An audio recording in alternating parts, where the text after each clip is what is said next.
Rising rings are humming down in the fire I fight. Sharks are bleeding, traders running, I stay through the night. Buy the dip, ride the spike, volatility. Miners, friends, community members, and traders alike, I am Will, and you're watching Pellish Crypto and More. I'm going to start off here today, and I want to talk about this because this is pretty simple. Realistically, it's been, with a combined NAV the last couple days, have been pretty interesting. And with what I was able to trade, I wasn't able to get anything really solid. As you can see on the cash account, I was still positive $26.92, but I had to trade a bunch of different stocks to get there. And I will show you one by one each one, and the worst trade for me of the day. I literally went, oh God, what is this here? 11 stocks. 11 stocks, and they talk about compounding. Okay, I'm counting off on the side. 11 stocks I had to trade today, and when I say small wins compound, this was the day that proves small wins compound. Now, I didn't meet my daily minimum like yesterday, but this is the proof in the pudding that you can grow an account this way. It's not my ideal way. And there were stocks out there that were good runners today. But with that in mind, Moo had it restricted. We're seeing a lot of that lately with a lot of different ones with Moo and a couple of the others that are out there. So let me get right into it. So I'm going to start off with the biggest loser, or my biggest loss for the day. I was really comfortable. It looked really good and promising when Chegg did this. Now, Chegg has, it's these higher float stocks. The float was 100.8 million.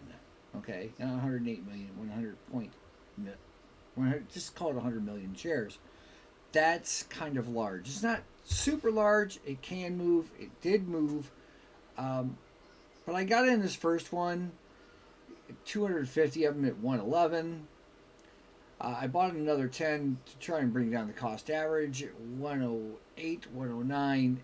And it did kind of move up a little. And I thought, well, you know, I could leave here and be satisfied. But it didn't work out. So I ended up leaving at 101.02. Now, when I go scrolling over here, I see the bottom at 96 at 953. I would have had to wait until 1039 just to get anywhere with this. The high of the day was 115 on Chegg. It just didn't play out the way I wanted it to. It was just not happening. What can you say? Moving on to the next one. This is Elab, folks, and I'm going to show you where I was at. This popped up early this morning. They had some decent news. At least I thought it was decent news. They completed the acquisition of A&B Aerospace business, so that was good 11 hours ago. But let me get you where I was at. Now, by the way, I lost $50? $25 on that Chegg trade. So we're moving on to this. I did end up positive $3.77 on Elab, but I had to trade it twice because the way that this thing moves, I can't trust it. The float is 4.5 million, so it can truck along. So as you guys can see right here, I grabbed 200 of them at 202 this morning. It popped off with a tall wick to 224. This is at just after 4, and then I sold it 203 because it started to move and then it stopped. It was ridiculous. Since I know that I can't trust it 100%, I was out a minute later as soon as I got a chance. So I took a couple dollars right there, and then as you can see, I jumped back in here at 196. I felt a little bit better than there wasn't much volume going on here. I picked up 125 shares here at 1309.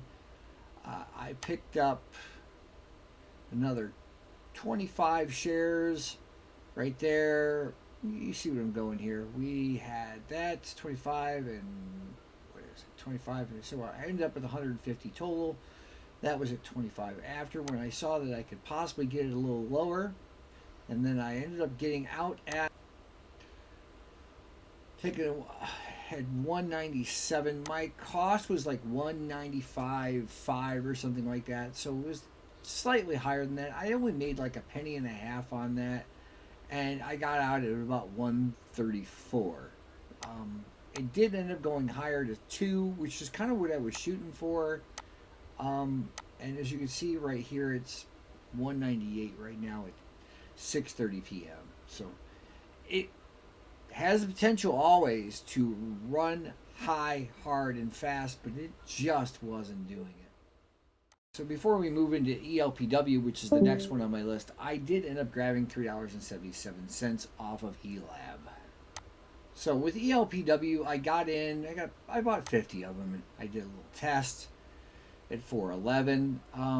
They found their way out right here at a total of 200 of them. 402, it was done. But according to this, it was done. That makes no sense to me. Maybe there was, oh, I'm sorry. Did I grab some more back here? Yes. So there was 150 here, then right there. I missed that. My bad. Right there, 404, right? Or 402. Right here, 315. And that was 321. So our average was, I don't know, 316, 317, something of that nature. I sold the first batch at 322, the second little batch at 324. The last part of that whole thing there, right there, that's the last 75 at 323, one more, and the very last at 326. So we kind of slow walked that through there. I was able to grab $9.25 off of this. This is what I'm talking about, guys. When things, small, little tiny base hits, or even bunts for that matter, do compound. There you go. Moving on to my next one. My next trade, I'm always a little skittish on EOSE, always. EOSE Energy is... This thing has strange pops. Although the float's 335 million. It runs like no one's business. It makes no sense at all. I did a little test trade here of 50. And I got in here at about 9:13 this morning. That's 976.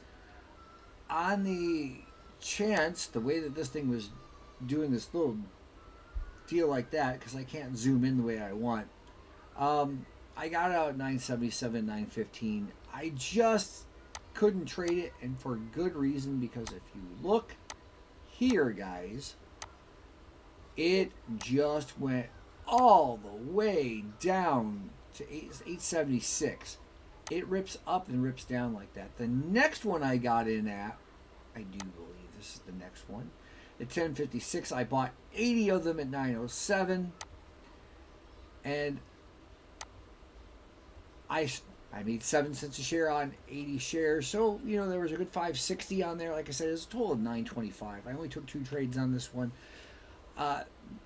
It was a little more calm and a little more tame this time. But it did keep on ripping up and then rip down. It finally closed the day at $8.28 overall. So it does not sustain a high price at all.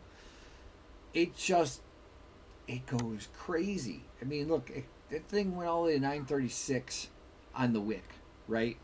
So with this, if you ever trade EOSE, you have to be, I like this word, cognizant of what you're doing. It is a dangerous stock.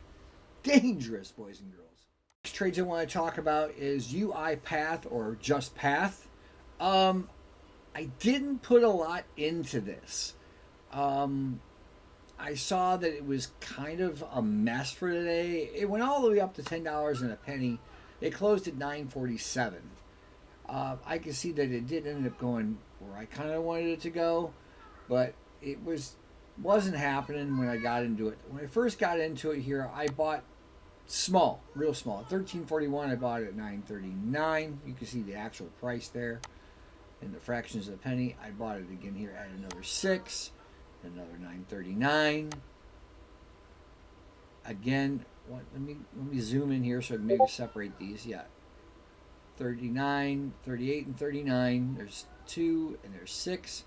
And then I had 5 more right there. 939 again. I was able to add it a couple different times. And I only had, 30 of these. And I was able to get out at 948. So I made on, a total of $2.38 across 7 cents. So it wasn't like a horribly bad thing. Your cost average is at like 239, obviously. That's kind of where you're at, 238 and a half. So this is pretty simple. And if I had to, I was willing to swing this overnight or over a couple of days and maybe add more to it. But it's just not been performing lately, and I figured I would give it a shot. This is towards the end of the day where I didn't have a whole lot of cash left, to be honest with you. The one trade I wanted to get into that I had on my watch list yesterday, I couldn't get a good price on it. I was very unhappy. It was an AI stock. So let's move on to the next one that I want to review is Quantum Space. I have been on a QS ticker kick for, I think, the last couple of days, or at least I've been paying attention to it. So I got in 158 shares at 150 shares at 798. And that there was at 10.03. I didn't mind this because I'd seen it fall from grace. And I figured I was pretty close to the bottom at that price. And I was right. And I got out 10.10, 150 shares at 10.10.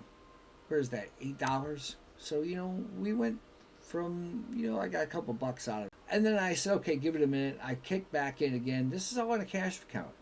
150 at 794. And this was only a couple of minutes later, roughly a quarter after 10. And at 798 on 150, I was out 2 minutes later. It worked out really nice. This was what I call the absolute bottom of the day, as it was the low of the day, or real close to it. So I was bottom feeding here. I did do it again later in the day, and I'll show you what happened. At this point, I felt like I was kind of safe, right? Because we just come off, roughly real close to the top here at 879. So I said, okay, we'll give this a shot. So I grabbed 850 of them at 867 at 1242 during the lunch hour. I knew that I probably wasn't going to be able to hang around, do much with it. So I got another chance to grab 857 at 1247. And I was doing the DCA downward scheme, which was something that I like to do, especially around lunch if I'm going to do a cost average. And then I noticed it was kind of holding here, but it wasn't to where it was my liking. I probably could have got out at 860, considering I was at 57. It could have gone cheap, but I hung on because I had a feeling later in the afternoon I might be able to do something. I was right. I had 25 more at 847 here, and I felt comfortable at 13, just 7 minutes after 1. And then it started to tick up a little bit, 848. I got a couple more, 5 more. Right here, 850, 1326 or 136. What time is this? 848. Right, there's 10 more, 24. Right, and I hung on because right here at the top here, 856. I'm still not quite there. I'm not feeling the fact that this is done, and I kind of knew that from earlier. I went 10 more here at 849, roughly thereabouts. You call it 850 if you want. We're doing the cost average right around 847, I do believe it was. But if you fast forward, and I'll show you my exit up here. I had 150 of them. I got out at 860, making roughly 10 cents a share on this, with the total on Quantum Space of $17.38. This was the best one for me all day today. And I say this not lighthearted. it was, with this, the float's 500,000. So the only things that were working out for me today were stocks with higher floats. And I like low floats, but this has been a trend the last couple days. The higher float stuff has been doing a little bit better. The lower float stuff, I'm either restricted from trading because Moo is doing the restrictions, or it's not moving the way it should. ELAB is a good example of that. ELPW is another good example of that. So I'm going to get moving on to the next one. Talking about bottom feeding, RDW, Redwire, is one of these ones that is meant for bottom feeding, for crying out. Look at that drop, guys. Look at it. Seriously, look at this drop. It's closed at 11.46. I only made $4.23 on this. Okay? Nothing big. I first got this morning at 9.36 at 11.28. Maybe I had one more trade before that. Let's take a look. No, there it is. Okay, my apologies. I first did 50 shares at 8.40 at what I perceived as the bottom at that time. And you saw the price there, 11.76. And then I got out at 11.80, making 4 cents a share on that. That's a couple bucks. With this next one here, I went through here and 100 there, 100 there, 11.28, 11.50, 11.20, 10, 11.15. My cost and getting out at 11.26. So my cost average there was roughly for that 160 shares that I sold, somewhere around 11.21, 11.22 overall. And so I made 5-6 cents on this. I roughly, maybe less. We're estimating here. I'm not going to do exact math. I'm not bringing up the calculator. So the next one we're looking at here is Satellogic, or SATL. Satellogic closed today, $8.10. I have my trade in front of me. It was suggested to me by one of the pals in our private little Discord channel. Big shout out to him. As far as that's concerned, I actually don't mind that whatsoever. Satellogic, it's a space play. It's a SpaceX play kind of thing. But he said 792. I went and I took a look at it, and I was able to grab it here at 809 for the first 97. And I did that at 1102. I grabbed another 3 right here at 1104, right? So we're cost averaging down, guys. And the last one, last 50, I grabbed at 8. So if you could do the math and do the average there, 9, 5, 8. We're somewhere right around 805. And the exit was at 807 thereabouts, all 150 of them.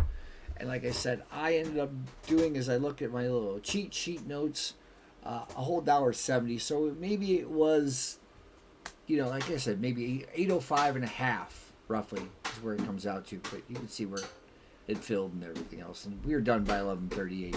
I just couldn't bring myself to trust it. And had I trusted it, I probably would have squeaked a couple more pennies out of it. The day high was 818, so that wasn't that far off of that. The next trade that I want to talk about is SLS, Celis Life Sciences. Okay, as you can see, I got in at 9:45 this morning at 252 shares, and I didn't make a ton of money on this. It was $3.86. I went and jumped there, and then I bought another one here, the other 8 shares right there. So I had 260. I bought it 650. So you have 650 and 650. So there's your average. I took 2 cents on this, roughly, or a penny and a half. As you can see, 260 shares. I got the 3 and change on it. Compounding, guys, small wins do make a difference. In this case, it definitely made it for me. I can't complain. Well, guys, STIM, Neuronetics. I am familiar with STIM. The float on this is about 29 million. Free float, that is, to be exact. It closed at 151 today. Currently, at after hours, it's 153. It's at the high. Which is ironic because this is kind of where this is at right now. I got this at roughly 151.5 on the first 50 shares. That was at the very, very almost tippy top when it popped up on the radar this morning at 8:32. I heard the alert go off and I was like, oh, I know that one. It's not horribly bad. So I felt kind of comfortable. Then I went back here and I grabbed 50 more at 142, right? At 8:33. I went down here and said, okay, it's just pulling back. 10 more at 139.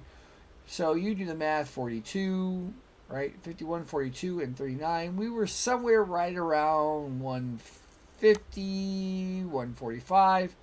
And I made my exit here at 148, which that would make sense, 148 and change, right?